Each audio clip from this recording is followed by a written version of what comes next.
I want to do blacksmith demos.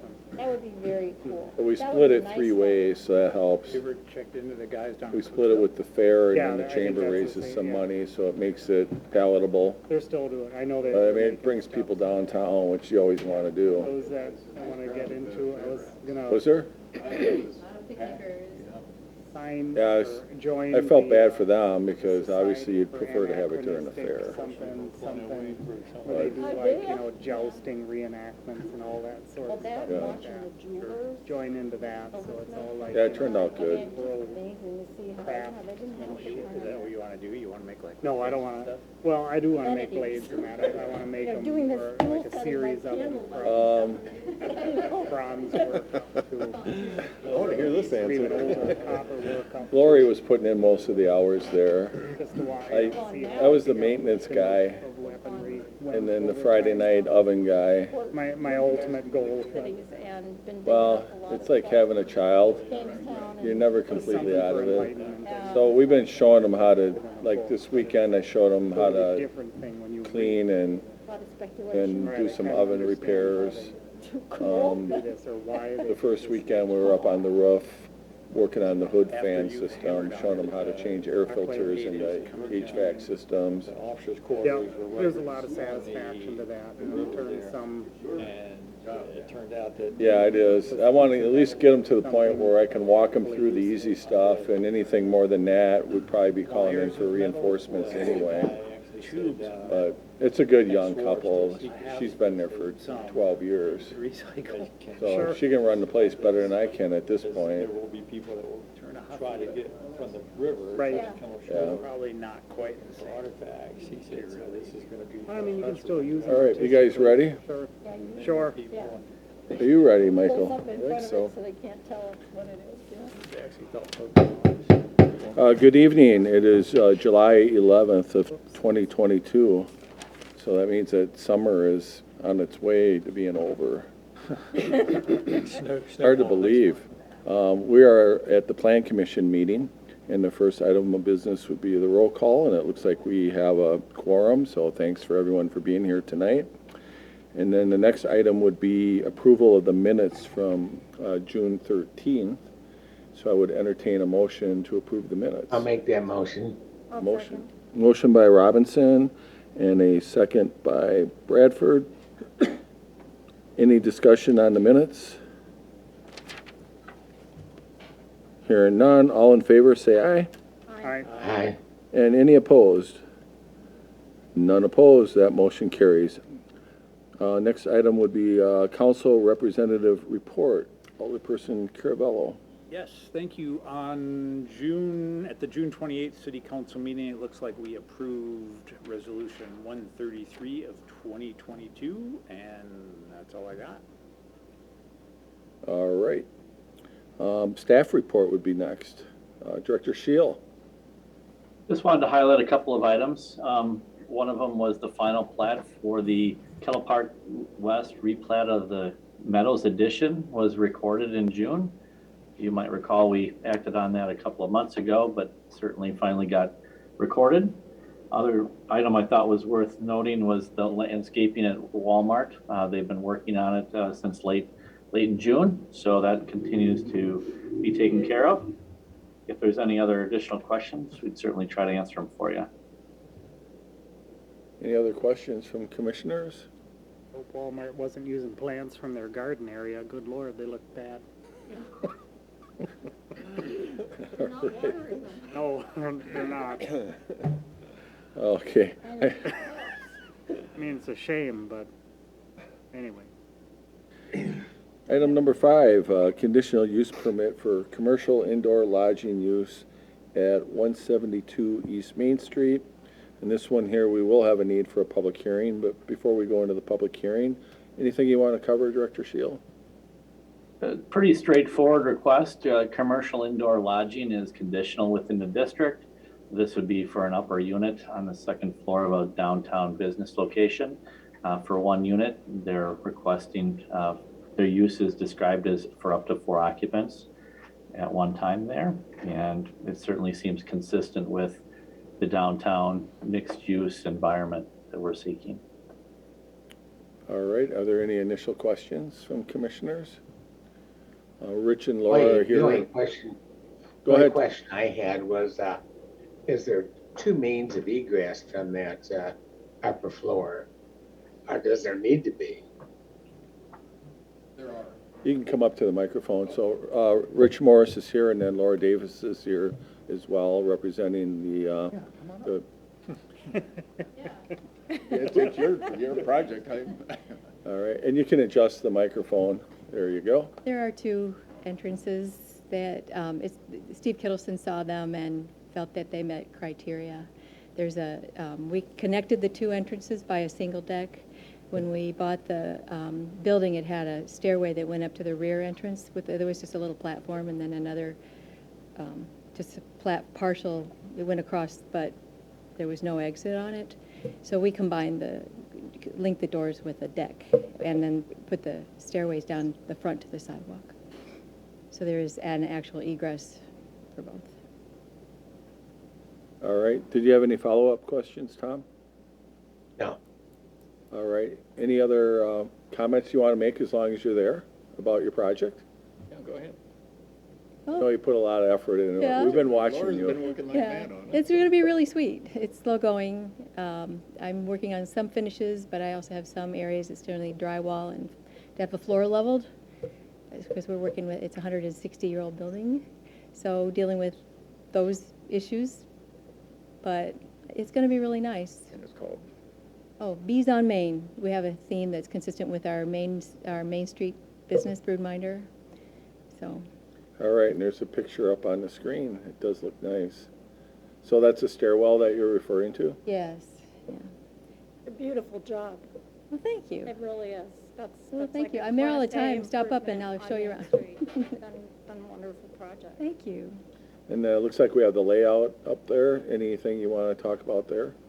Well, the bathroom, we extended by 4 feet. Half of that is in the bathroom for cabinetry, and then the other half is the laundry closet that we thought would be appealing to short-term renters, especially when we're hoping that we'll have a lot of young families when the river park is built, and they'll want to be able to dry their towels and things like that. So we're trying to make sure that it's comfortable and practical for families. Oh, it's pretty neat. Alderperson Schumacher. I know, you mentioned short-term, what do you, what's kind of your thoughts on short-term? Well, we're going to be listing it on Airbnb, Okay. most likely. few days. Okay. Yeah. So not typically just one night-ish type thing? Yeah. or- Mostly, I anticipate, we're expecting our other clientele to be Opera House. People come to the Opera House, Okay, so weekend okay. visitors, especially when the weather is bad, they'll have a place to stay that's a block away. If they want to spend the night after the Opera House. Yeah, it's actually very cool because downtown's gotten to be, really nice. We got a brew pub, a cheese shop, fine dining, a bunch of stuff. It will be nice to write it up and, put it on Airbnb because a lot of cool stuff, one block away. Okay. Excellent. Any other questions before we go into the public hearing? Hearing none, close our regular meeting and reopen for the public hearing. I don't believe anybody was signed up to speak. Anybody want to speak? Hearing none, we'll close the public hearing and reopen for our order of business. And we do have a resolution, so what we would be looking for is a recommendation to the city council. Anybody willing to make a motion to that effect? A motion by Bradford, is there a second? I'll second. Second by Caravello. Any questions or comments? Hearing none, all in favor say aye. Aye. And any opposed? None opposed, that motion carries. Thank you for being here tonight.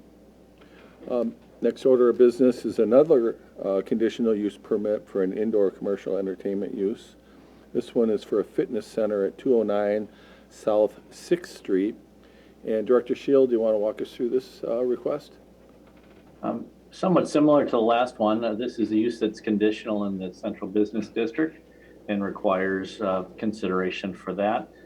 It's a building that's been vacant for a period of time, and repurposing it into a fitness center is the proposal. All right, thank you. And then, John is here. You're the proprietor or the builder? I'm a business owner. Okay, so anything you want to tell us about your project? Nothing, I mean, it's, I know fitness center is the classification you guys have, but it's more of a personal training studio. It's a small footprint. It's only gonna be 30 to 50 people. That's about max. It's just me operating out of there. I don't have any other trainers. I might eventually add on, but the whole idea is to keep it small, keep it a close-knit community inside of there, and just add to the downtown area. So, that's it. Excellent. All right, any initial questions or comments from commissioners? Alderperson Schumacher? How do you envision that differently than, I mean, we've got a few other fitness centers in there. What puts you different Mainly than because that? of, it's just me working out of there. Yep. I'm not really gonna have memberships. I will offer that to my clientele, on a sign-in basis. They have to sign up to come in and use the gym, so I can keep the low footprint down of how many people are in the gym using the space at one time. So that's the big thing that's gonna differentiate me. Most of the other places that you guys have in here are actually like fitness centers where they have generalized memberships. They have hundreds, even thousands of members, and they just have, a whole bunch of trainers or classes going on at the same time. My goal is to create more of a small knit community, and show, this is actually kind of a business idea I've been working on for a long time. I want to try to show how much you can drop the overhead essentially on fitness industry, running a studio essentially, and show that you can be profitable even without having, a $10,000 piece of equipment. I'm using a little bit simpler things. I'm more so also functional based in terms of that. Primal's more of what you classify as like a strength training, powerlifting gym. Anytime obviously is a generalized place, and Level Up is technically more sports performance is what they're kind of geared towards, but obviously still also general population as well too. Mine is, I work with a wide gamut of people, and like I said, it's only my one-on-one people that I'm going to be working with. I do work with some athletes, but it's a little bit of everything in a mixed bag of who I work with in all reality. A lot of it's rehab, prehab sort of things that I'm doing with people a lot of times. So. Okay. Excellent. Any follow-up? Yeah, are you pulling a clientele into Yes. that? Yep. Okay. Yep. Okay. I already have. So yeah, I've been on my own now for 3 years, working out of a place called Bucky's Gym. Okay. Up off of 14. So yeah, most of my clientele is already Stoughton. I ran the Anytime Fitness here for 2 years, and so that's where a lot of my clientele actually came from. I grew that from there, and then had some Oregon people. And I've actually was in Verona for a long time, running a sports performance place there for a couple years too. So I kind of have clientele coming from all over, but about 90% now is Stoughton. So it just made sense to make the move finally. Okay, and Excellent. thanks for using an underutilized building. No problem. It's a great space. It actually is. All right, anybody else have any questions at this time? I'm kind of curious if we could see, don't have my computer open, if we could see the drawing, Yeah. like Sure. the rough drawing of the layout. And I'm just wondering, I don't recall seeing anything, and maybe this is I guess it's sort of a non-question, but is there, like, and I'm trying to think of like Primal, and they don't have this either, so, like, thinking towards like a shower facility or something like that. No, but that's, it's I'm sure not that's going to be way anything above like and that. beyond No, anything needed like that. No, I don't plan on changing anything inside. Whatever the owner wants to change, that's his prerogative, but I don't plan on altering anything on the inside. I don't plan on adding in locker rooms or anything like that. Which is actually a good question. If would I have to get like more zone? That might be a future question later on, but like, because I don't foresee that just because I don't do that sort of training and I don't do that sort of setup. Like I said, it's not a mass member gym or anything like that. So most of the time my clientele are coming in on their days off, or, they have the morning free or whatever. So they don't need to rush right out and get into work or whatever. So, So somebody's gonna come in and basically work one-on-one with you, and Yep. then yep, and be that's gone. it for those folks? Pretty and much, then- yeah. Yeah, I do offer some small group. I will be looking to do maybe a little bit of large group, but what I mean by that is like 7, maybe 10 people at the max. Again, it's a small space, so 10 is a big crowd in there. So it's not like there's gonna be 50, 60 people trying to clamor in for a parking spot. So parking that I have assigned should accommodate for the people that I'll have in there. So it shouldn't be any parking on the street or anything like that. Thank All right, any other questions before we open up the public hearing? seeing none, we'll close our regular meeting and reopen for the public hearing. I don't believe anybody has signed up for that as well. There's nobody here unless you guys want to speak to it. All right. Cool. So we'll close the public hearing and reopen for our regular business, and we do have a resolution on this one. So if anybody feels a need, they could make that recommendation to the city council. Make that recommendation that the city council accept the indoor commercial entertainment usage for 209 South 6th Street. And is there a second? Second, well, take your pick, Second by, did you get Schumacher? either way, doesn't matter. Sure. All right, we won't fight over it. Any last minute thoughts or questions? And you said it was going to be called JTC Fitness? That is my business name. I don't know what, we're not there yet. Oh, you don't have a sign? No, not yet. So when you get that far, make sure you talk to Michael first before you order it.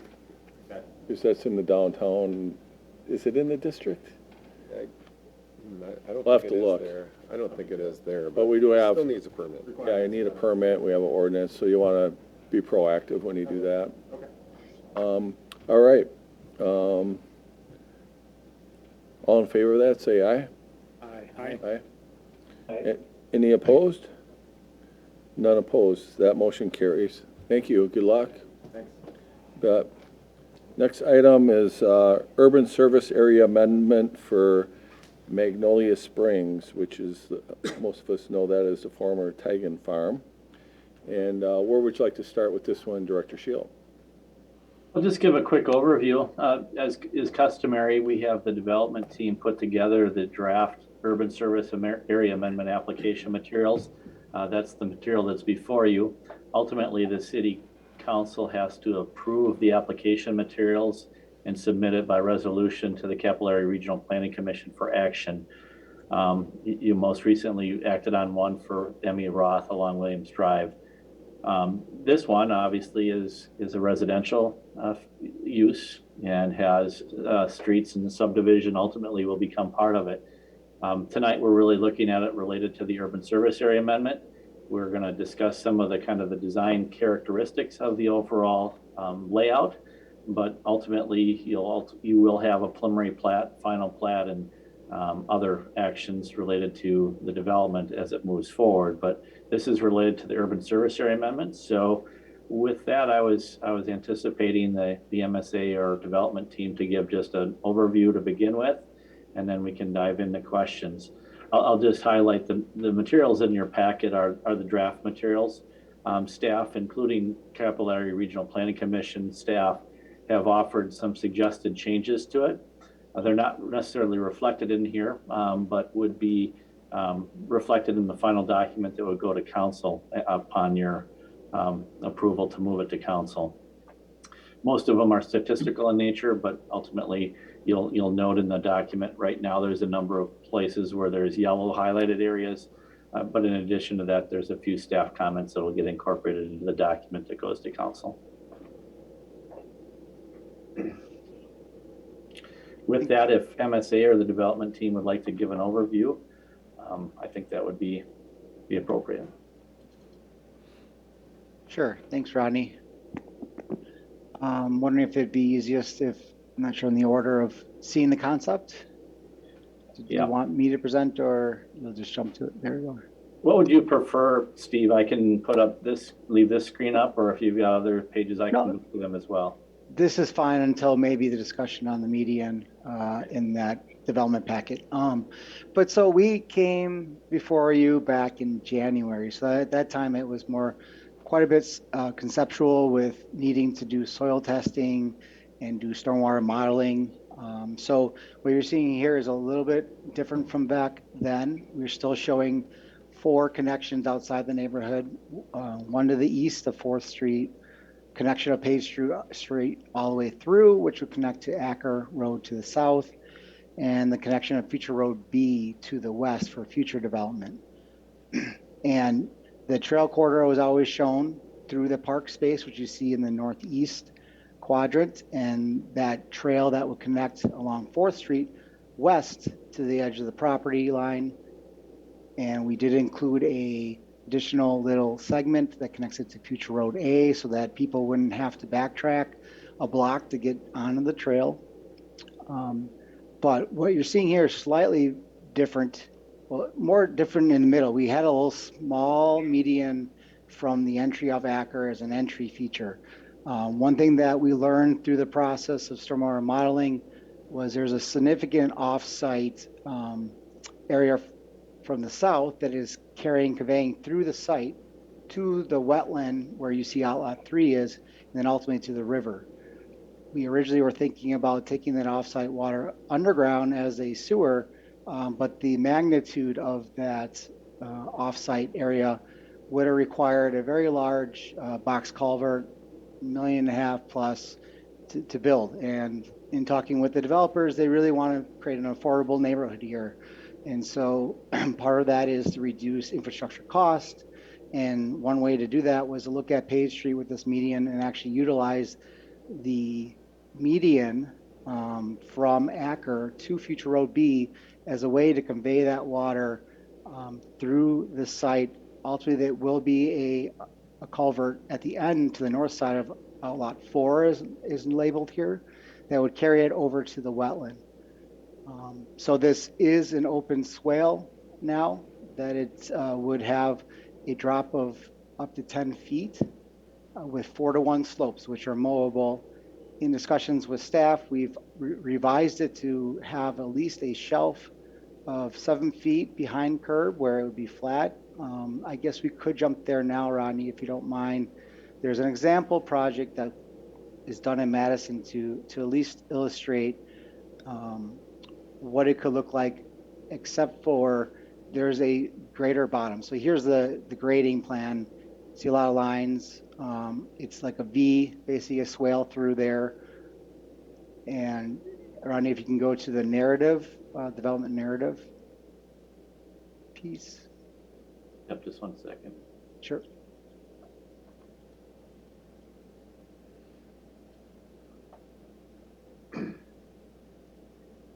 So this is on the east side of Madison. Again, the difference being they have a flatter bottom where they're doing more than just conveying water across, they're also treating it. But the slope that you're seeing behind the curb has the same similar shelf, which was a modification when we're talking with staff, and then it'd be 4-to-1 down. Now, how that treatment is handled, meaning low mow or grass or plantings, is a later discussion. We understand we'd want it to be low maintenance, but the main point of this image is really showing that there are going to be one-way roadways on each side of that median, like is shown here. This does have parking, but in the example of our neighborhood, if we go back, there are no properties that are facing onto it. On this example, they have house after house onto this street. But in this case, it's more of the Page Street pass-through that's providing you access to multiple other streets where people would park on the side streets. So it's a one-way through Page Street, and it connects back up as a two-way at Future Road B. And so it really reduces the cost by probably at least $1 million to do this open swale. There's other benefits we can talk about of having open swale versus having to deal with any repairs of an underground structure. But that was one major change from last time we've discussed. And you'll note that Future Road Seed here does not go through. In the original concept, that road was more continuous through. Obviously, when you have grade changes and you break that with crossings, that changes the grading or increases culverts that you're going to need to cross. In thinking and laying this out, the width of the blocks are like roughly 200 feet. So the distance you would go to backtrack is relatively minimal. If you think about depths are usually 250, the long stretch could be up to 1,000.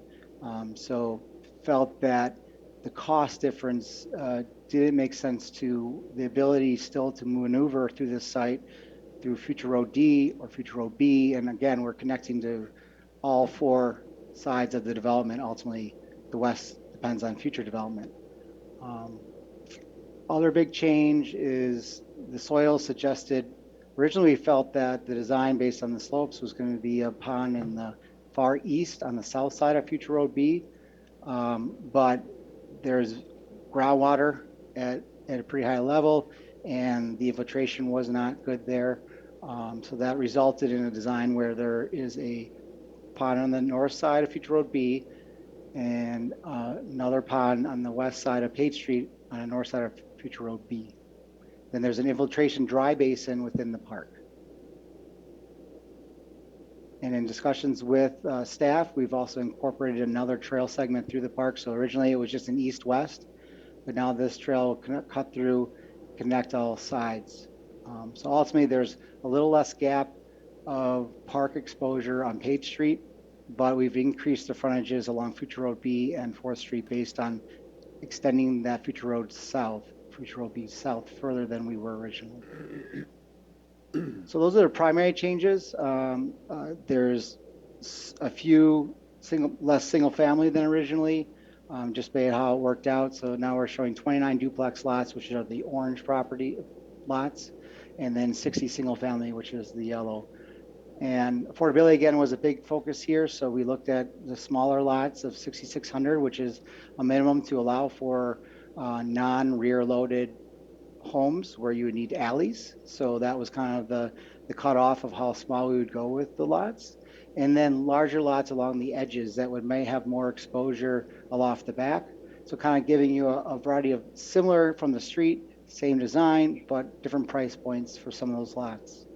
And the duplexes are also lined where they're primarily not fronting on any other single family lots. I like to look at that design aspect, or even on corner lots where you allow for a potential of each unit facing separate streets. So those are some of the factors there. I guess the last one is the eyebrow, which was shown in the original concept. That has been a further discussion with staff. We have done turning movements to verify that it can be serviced by EMS and fire.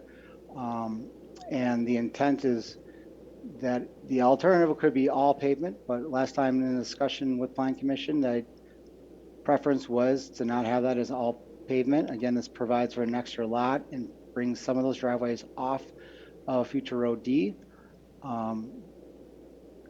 Final design of what that could be to be low maintenance is still for discussion of, is it gravel mulch? Is it lawn? Is it a tree in there?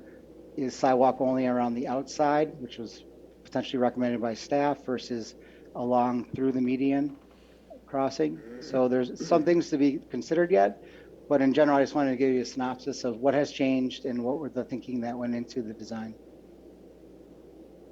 Hey, Steve, I just had a quick question. Can you explain us kind of the differences between the different types of basins you have there? Sure. Lot 2 is wet. So Detention what pond. does that typically look like? I mean, how deep does it get, or how often does it drain, or? Sure. That is a good question. And unfortunately, the stormwater engineer could not attend. I can quickly look up the design to see the depth. About 10 feet. Thank you. Okay. And then the other types of basins, I'm just trying to understand. You said one was a dry basin. Does that mean it's always dry, or is that just? Primarily. I mean, obviously, there's a big event. There may be some water that holds, but ultimately, it's going to be dry 90% of the time. And then how does that compare to the ponds?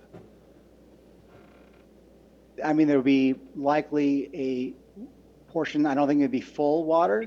There'd be a lower portion that is mostly wet at all times, but I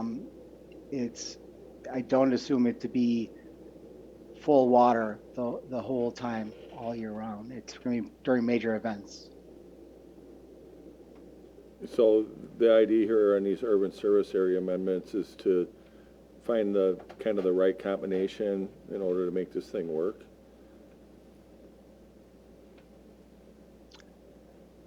Correct. I mean, so in that process, it's really, we're trying to 90% treat it, and you can't basically go beyond conditions of present day.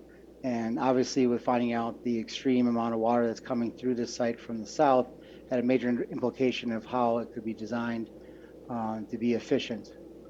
But, you know, it's basically everything's leading to the wetlands and then ultimately to the river. So it kind of formulated the design to where you're seeing today. Okay, and my last question would be, as far as maintenance of these basins and these ponds, is that the city's responsibility, and what would be involved with that? I'm sure Rodney could potentially jump in here, but it's planned to be dedicated to the city. I don't know if Rodney can add any more in typical process for that. Yeah, as you might recall, as part of the previous development agreements, we have a maintenance period that the development team is required to maintain it, to make sure it functions as designed and is stabilized. And then the publicly dedicated ones are then, there's an acceptance process to become accepted by the city. Okay. Any other commissioners have any questions about? I do. All right, go ahead, Alder Majewski. Okay, first off, the dry basin, I'm assuming, is not considered park acreage? Correct. Correct. Okay, but it's just adjacent to the park? It's within the park, and like I said, it'd mostly be dry, so not to say that it's a bowl a little bit, but it could be usable. And It'll be open space, but it is not considered part of the parkland dedication? correct. Okay. And then the other thing I have is that the configurations of your two wet basins does not really conform to what our new ordinances are for basin configuration. They are incredibly geometric, and we are looking for more of naturalistic looking basins, something that does not scream of engineered and forced on the landscape. And has staff talked to you about that? It was consistent with the discussion that we worked with MSA on the 51 West. Yes, the curvilinear peanut shaped discussion in our standard is the language of our guidance. Yes. If that, then I'm incredibly disappointed. And if that is what you are considering closer to being naturalistic, then I think we're gonna have to revisit that whole issue in the very direct future, because these certainly are not anything what was envisioned on what the thought for what end product would be in design. I'm sorry to say that. I'm terribly disappointed in that portion of it. But I do like your open swale concept for handling of water. I think it's a great idea. It's innovative and better than a culvert by any stretch of the imagination. And those are my comments right at the moment. Okay. Steve, do you see some flexibility in the shapes of those ponds? For sure, the one that's in the park, I mean, obviously we were trying to minimize impact to the existing woodlands, so I didn't mention that, but if you recall, in discussions with Plan Commission and with Parks in January, where there's a wooded section in Lot 3, and we're trying to least amount of impact with grading on that. But, and again, so it'd be wooded around it. But we can definitely look at how we can make that even more naturalistic, that one, but obviously that may have more implications than on removal of trees. Obviously, as you can see, the outlet 2 is pretty constrained in the current form. Could we look at that further? That obviously would be difficult in the current state. Obviously, the large factor was dealing with the swale and getting that offsite water through, and could we soften the edges? You know, partly I talked about in 51 West is not just the shape, it's really what does the shape actually look like in most times. So what you're not seeing here is the grading. So you could change the balance of how the banks are handled, and then how you landscape it versus just what you're seeing from above. So there's ways we could soften it even in its current state. So I don't know if there's any reaction to that, but that's what we talked about in 51 West is also, yes, you see the shape and it's not shown here. And so we could look at how we could, change the banks on certain bends. I mean, it's not a square. It's no side is really square, I guess along Future Road A, but the rest of it there is variances. But I didn't realize it needed to be a peanut shape if that was directive into the ordinance. Curvilinear is certainly part of it, and there was talk about oblong and different, not a rectangular box. That certainly was something we were trying to avoid. Fair, yep. Okay. Did you have any other questions, Tom? No, that's all, thank you. Okay, thanks. Any other questions or comments from commissioners? I have a couple of things. If we can go back to the other illustration. The lot that is just to the east of 68, that's just green. So that is, what will that be? That's just going to be an unimproved lot, or? That is up for discussion if that would just be dedicated as right of way. Basically, there is a significant slope from the neighbor to the south. At one time, we had Future Road further north and we had the pond there. It wasn't going to be the most productive use of that land. Unfortunately, we're raising some of this land to allow for a lift station. I'm sorry, to not have a lift station, to gravity serve. So lot 68 is the furthest it could be extended and still have cover over it. And so it just kind of couldn't push Future Road B any further south than we are. It does kind of just leave does that go to 68? Is there any benefit to have any landscaping there as city? I guess that's a discussion we haven't had. As we recognize, we'd still have to work through that as part of the plating process. This is not the preliminary plat, but certainly those are valid points to discuss and reconcile during the next stages. Mm-hmm. Okay, my next question is, with a lot of the stormwater management that appears in the park, I'm kind of wondering what we end up with as far as usability, as far as a park goes. Is there going to be slopes and grades that are going to make things difficult to actually turn that into a park? So when we brought this in January, we were noting the unique wetland and the wooded section. And it was discussed at that time that we're going to have this trail through it, trying to maintain as many of the trees, have a small section for a play set of some kind. I think even people in Parks Committee talked about even more naturalistic play set. Obviously, we didn't need to go to that decision then, but it was intended to be more of a passive park with a small section that could be a play set. In the redesign with this new trail segment to the south within the park, kind of impacted how we showed that infiltration basin and the dry pond. And so that the one main point we discussed is there's no trees in that northwest quadrant, and it's relatively flat. So it does shrink up a little bit. I've talked to Dan just recently, an hour or so ago. There's about a 60 by 120 flat-ish area for a play set we could talk about. There's a lot more real estate along Future Road B now. But again, how much do you want to impact the existing woodlands?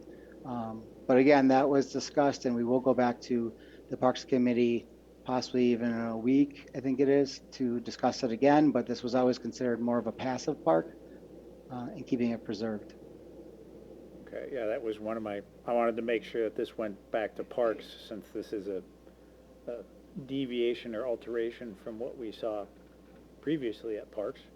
Sure. My other question, I'm kind of curious about the stormwater management medians or swales or whatever we call them, number 4 and 5, about the dimensions of them. My traffic awareness part of me says, well, that could be a good traffic calming measure, potentially. I'm not really familiar with something like this aside from really the illustration or the example from Madison, but I'm wondering about like the dimensions of those things and like the slope and depth and all that sort of stuff regarding those. Sure. I've talked to our traffic engineers, which obviously do a lot more work with DOT, but they also work with the municipalities. The speeds we're talking about with curb barrier and that shelf of clearance behind the curb is a very safe condition, especially when we're talking about speeds of posted 25. It all depends on how you treat for aesthetic purposes of that central swale, how that impacts people's feeling of driving through it. We are talking about only a 14-foot pavement area outside of curb and gutters, so it's a one-way, so that already narrowing that section to that will slow traffic to that. And even though it's not the same median that originally showed, it's still an aesthetic that definitely is introducing something new as you come into the neighborhood. So I still believe it's a nice feature that's different in other areas. Did I hit on all the questions, or can you potentially bring up one I missed? I guess I'm still curious about like and I mean, it might be illustrated there and maybe I just can't see it or I need to look at it on my computer, is like the depth of that basin or whatever we want to call it, or the median as far as its water retaining, like at the bottom of it and like the slopes. Sure. So there's more real estate for water to fill up than is modeled to be needed. That's because we are elevating the land for gravity serving it for sewer. So if you were just looking at what you need designed for flow through there and the culverts, for cover on the culverts at the road crossings, we wouldn't need to go beyond 7 feet. But because we need additional coverage for the sewer, we're up at 10 feet. And as I mentioned, the example provided was 8 feet down. And again, if you have grasses that grow tall, that reduces its impact on visually. But we're talking about a 85 foot width of that central median where you are going down 10 feet. And again, it's mobile 4-to-1, meaning that's your recommended minimum for mowing and for general safety. You can go to 3-to-1, 2-to-1, you're definitely erosion control would need it. So 4-to-1 is typical. Okay. Thanks. Sure. Any other questions or comments from commissioners at this point? Just one quick, I had a memory jog. I thought, is this the Outlot 3 Parks Department went out on Facebook and asked for public input on what a couple of outlots could be used park-wise? Is this the one, or anybody know? I think that might have been on 51 West. I think you're right. That was 51 West. But, That's right. it's certainly possible that some of those comments could also apply to this park as well. That's right, okay. But I would anticipate, and Phil can speak to it because he chairs the Park and Rec Committee. Oh, okay. Or he did. Are you still Okay. chairing? I do not. He did chair it, but he's still on it. He's still on it, He knows a guy. Yeah, Oh, he my God. does. Or a gal. as the Okay. case may be. Yes. I'm just, 5 acres of the keeping trees. Man, I'm a disc golfer. I'd love to see a disc golf. You know, that'd be, keep the trees, and we love elevation. Oh. That's an interesting idea. Okay. We'll have to connect you with Dan. I'm always trying to plug for Interesting. another disc golf course somewhere. I had to go to Madison to One closer. play anything that's, other than the little Kiwanis one here. Okay. All right. Any other questions or comments from commissioners? Steve, did you want to highlight any of the comments from CARPC that, the type of changes that we need to be incorporating into this draft before we take it to the next step? I mean, as you mentioned, Ronnie, most of it was, we did iterations of the concept, and so there was just a couple numbers that need to be updated per the final count of units per single family and duplex. There was a question on conveyance offsite through to the wetland, and if it needs to be treated. I think that just needs to be cleared up, and the person that made the comment was off today, so I couldn't follow up on that. I don't feel like there is any concern there ultimately. We are treating all the on-site development as necessary before it goes to the wetland and to the river. There was a question from, I think, the MPO related to the thought of where future Road B would go west, noting that in the comp plan, Isham Street was shown to go to 138. They have a tertiary questions and review of this. They aren't part of the approval from CARPC, but if there's anything that wants to be stated from Plan Commission or the city about that interaction, again, it was discussed originally I showed future Road C going to the west, or at least further south, but it was noted by Strand that we should show that north of the existing farm in case it would extend prior to redevelopment of that full property. But that was a question. And then the other one, go ahead, sorry. I was going to just ask you about, it would be lot 1 and lot 22. Which way would you anticipate the driveways going? I guess it's up to the home builder on that. I can't say.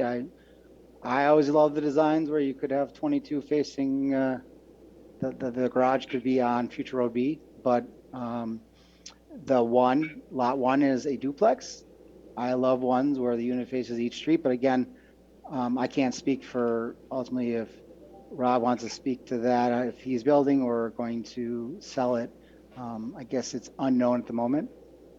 Yeah, I guess, our public works might be interested in knowing that, because ultimately, they have to do snow removal there, and if that road's not going to connect out for many years, it may be easier to service it one way versus another. Mm-hmm. Yeah, I guess just to speak to that, this is Rob. We were early in design here. We are flexible with it. But again, like Steve said, it is nice to be able to enter like lot 1 from each side to kind of break up the street access. But again, we're open to options at this juncture. Okay, because those are the types of things that, as we get deeper into the design, we're going to want to talk about, as far as, the maintenance in those particular areas, especially, if that's going to dead end for 20 years or something, that might go into our decision-making process, or at least want you to consider that.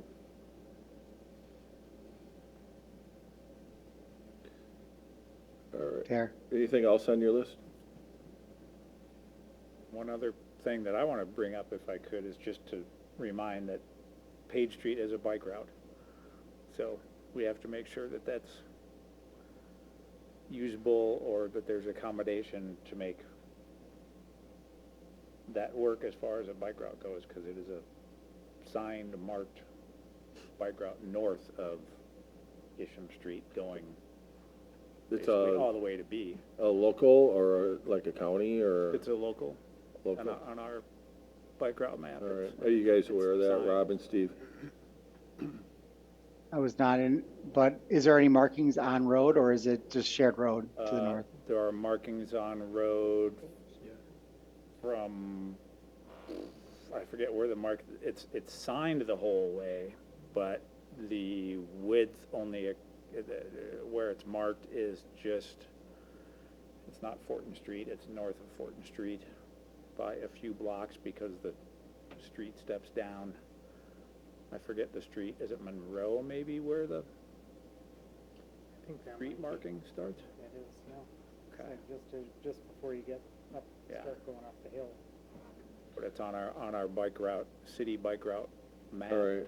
So, and our map, is that on our website? Yeah, Yeah, so I mean, obviously it doesn't have this street on it, cause it doesn't exist. that's something we can follow up on, Steve. Sounds good, yep. It's probably on the Park and Recreation part of our website. Yep. All right, anything else? Did you have anything else, Steve? No, Ronnie might follow up, but the intent here is potentially get a recommendation from Plan Commission to forward this to council for resolution to be able to submit ultimately to CARPC and DNR to allow for sanitary extension. And then we would be following up in the next couple of months with zoning and plating, but this is kind of the starting point for moving this forward. All right, anything else you want to add, Rodney? Yeah, so ultimately, the intent or the hope is that the Plan Commission would recommend the resolution, acknowledging there's some staff edits that will have to be made to the document prior to it going to the council. And as Steve has been informed, there's some items that I think that would be addressed as part of the Plan Commission comments and incorporated into the version that would be submitted to council in a couple of weeks. Is there anything on the resolution that we would be looking at modifying at this point, or is it good as it is? And so what the resolution really does is it recommends approval of the exhibit, which is the draft document. But ultimately, we'd like to be able to take it in final form with the revisions and the edits in the document ready to be submitted to the council. So the resolution, as highlighted on the screen now, shows at least that the exhibit name would change. We're going to have a different date on it.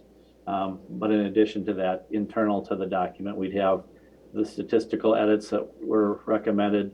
And if there's any changes to the configuration potentially of the pond structure and or bike lane configuration considerations, how those might be either narratively or described within the document and or on the exhibits that would be presented to council. And you're planning on presenting them on the 26th or in August? We'd likely anticipate the 26th. I think that's the hope. That way we could then move it to CARPC to get it incorporated into their calendar for a September introduction and at the CARPC level. Okay. Is that how you understood it, Steve and Rob? Yes. Okay. All right, so I guess at this point, I guess it's up to the commissioners. Are you in a position where you would make the recommendation to send the resolution to council as Rodney stated? I would like to see it go back to Parks, to allow Parks to take a look at it. Well, Or does that? well, I think Parks will look at it, but I don't know if that'll affect the urban service area amendment. Rodney, can you maybe clarify that? I think you're on the right track. As I understand it, Parks will likely look at it again related to the park configuration. As was kind of indicated, this is related to the urban service area and the facilities, not the specific lot lines potentially that could be ultimately adjusted as part of the planning process. As Steve mentioned, he's in discussions with Dan Glenn related to discussions with the Parks Committee. That may or may not even happen prior to the council action on the 26th. Are you okay with that? I think so. Okay. All right. So, yeah, I would entertain a motion then unless somebody else has something. Just you know, it was brought up about the shape of the basins. I mean, is there gonna be another opportunity to revisit that, or, okay? Couple things. As you recognize, Alder Majewski's on the council. He's going to see the material that gets, submitted to the council for consideration as part of the urban service area amendment. And ultimately, the preliminary plat will come back to the Plan Commission and council for action, where there'd be more, a direct discussion related to those items. Yeah, I would think that, Steve and his team will make an attempt to do what they can as far as the shape, or at least maybe show a better graphic of what it'll look like finished, or a combination of thereof. and yeah, we will have a couple more whacks at it, but I think that certainly that sounds like that's a point of emphasis for this group. And hopefully you got enough feedback, Steve. Yes. I think that's one of the reasons why we like to bring it here and go through the process is so they have feedback before we get to the final, because the last thing they want to do is get it on the calendar for CARPC and the council, or at least think they're going to get it on the calendar and the council doesn't endorse it. So definitely, appreciate the feedback, and we'll see what kind of magic Steve and his team can work on this one.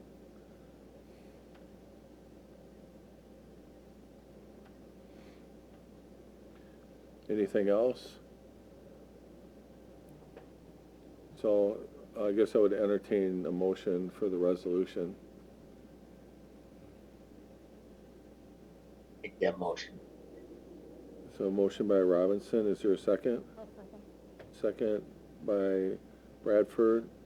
Any other questions or comments that we might have missed, or any last thoughts? No, I think we just have some important details to work out in the next stage of it for sure. Okay. Sounds good. All in favor of the motion, say aye. All right. Aye. And any opposed? That motion carries. Thanks, Steve and Rob, and we look forward to continuing the conversations. Sounds good. Thank you. All right, item number 8, annexation of 1548 US Highway 51 from the town of Dunkirk. I think this is on the edge of 51 West. Is that correct, Rodney? Yeah, it's on the southwest corner of Velkman Way and US Highway 51. I'm working to get it up on the screen in a moment here. Yeah, so there was or there is a house there? I'm trying to remember now. There was a house there. It's no longer there. Yeah, so the house was removed, and then it kind of makes sense, and I think we had talked about getting it annexed at some point into the city, and there it is. Yeah, this particular parcel of land is in the town. You'll recognize there is still one remaining town piece. There is a residence on this parcel, and that's not part of this annexation request. This particular parcel is the one to be annexed. We're also in parallel working on vacating Velkman Way between Nygaard Street and US Highway 51, so that would be considered separately, but annexation of parcel 1 is shown on the map here is what's before you tonight. And I think the question that usually comes up is, what is the plan for that parcel? Right now, it's in our land use plan for mixed use opportunities, so there's a number of potential uses that could evolve there.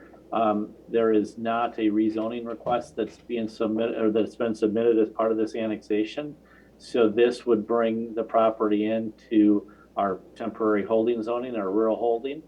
As the zoning classification, it would remain until there's an application to rezone it. Okay. Are there any questions from commissioners about this property or even the annexation process? Rodney, what's the size of that parcel? Very good question. I think it's just 1.185 acres. Okay, thank you. You're welcome. I have one question, and I'm just wondering if you could refresh our memories about so if we're annexing the majority of this parcel and there's still that little rectangle left, are we creating an island there, or is there something that is connecting a piece of Dunkirk somewhere? So both, good question. I didn't do a great job probably explaining it. We are actually annexing a parcel as it currently exists. Parcel 1, this perimeter, is an existing parcel. The home that I spoke of is a completely separate parcel and is outside of the annexation request. You are correct, that remains yet in the town. But as you'll recognize, all of this area is disconnected to the town of Dunkirk lands. So when we went through the process of submitting this to the Department of Administration, they do their review as well.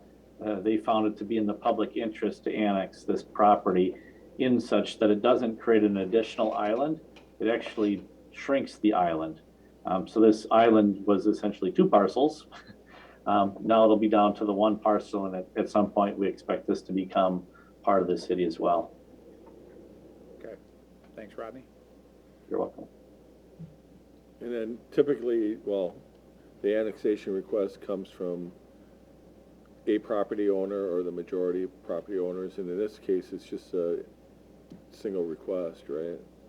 Yeah, this is considered a unanimous direct. In other words, the property owner and there are no residents, so it's the property owner making the direct request. Yeah, those are always the easiest. Yeah, I don't think the cities had to deal or had to consider a by majority type annexation request. I think in the last 25 years, I think if not all, most have been unanimous direct requests. Yeah, and we encourage that, and, you know, kind of one of the myths that is out there is that the city is actively pursuing annexation. We don't do that. They always come to us.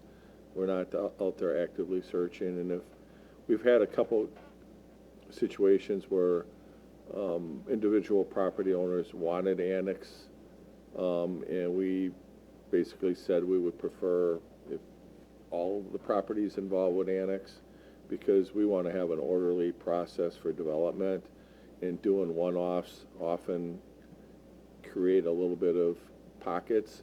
In this particular instance, we don't feel it does that. I know that's one of Rodney's pet peeves.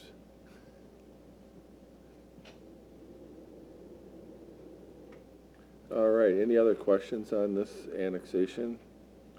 I'm making sure I knew where Vilkman Way is gone, isn't it? Isn't that the road that's, Well, right now, it's kind of the staging area for the construction zone. okay, it looked like the road had been actually demolished. It will be vacated, and it's kind of already on its way, but it hasn't officially been vacated until Nygaard connects to the new road, which I think we're calling, what, Greenspire or Greenbrier? Greenbrier Drive. Greenbrier. The house that's in the left-hand corner, that's the one right near the KFC Taco Bell. Yep. Okay, gotcha. Okay. Yeah, ultimately, when Velcom is vacated, then there'll be a 4-way intersection at Rutland Dunn. Right. And then Right, the that's DOT okay. will put a roundabout in there, which is scheduled in 2026. I remember that, yeah, okay. Any other questions or comments? All right, so at this point, I guess I would entertain a motion to make the recommendation for annexation to the council. I'll move to recommend this annexation. I'll second. Motion by Caravello, a second by Schumacher. Any final thoughts or questions on this one? Hearing none, all in favor say aye. Aye. And any opposed? None opposed. That takes us to future agenda items.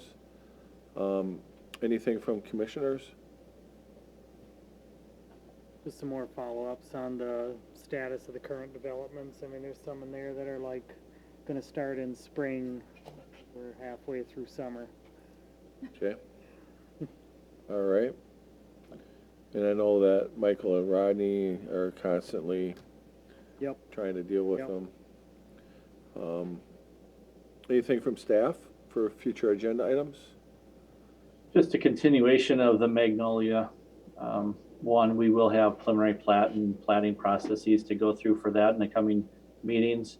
Eldon Homes will have a design overlay district sign review for their facility in downtown Stoughton. That will be at the next Plan Commission meeting.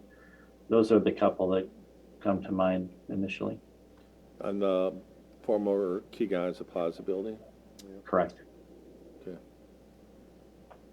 All right. Actually, I want to just say one thing quick. At last council meeting, planning staff was commended, I would say, for their attention to I think we were discussing the Popeyes thing with the loading of cars going into the drive-through and stuff like that, and council was appreciative of you guys staying on top of paying attention and being aware of all that stuff, so thanks for that. Thank you. All right, I guess I would entertain a motion to adjourn. So moved. Second? Motion by Schumacher and a second by Caravello. All in favor, say aye. Aye. And any opposed? None opposed, that motion carries. Thank you.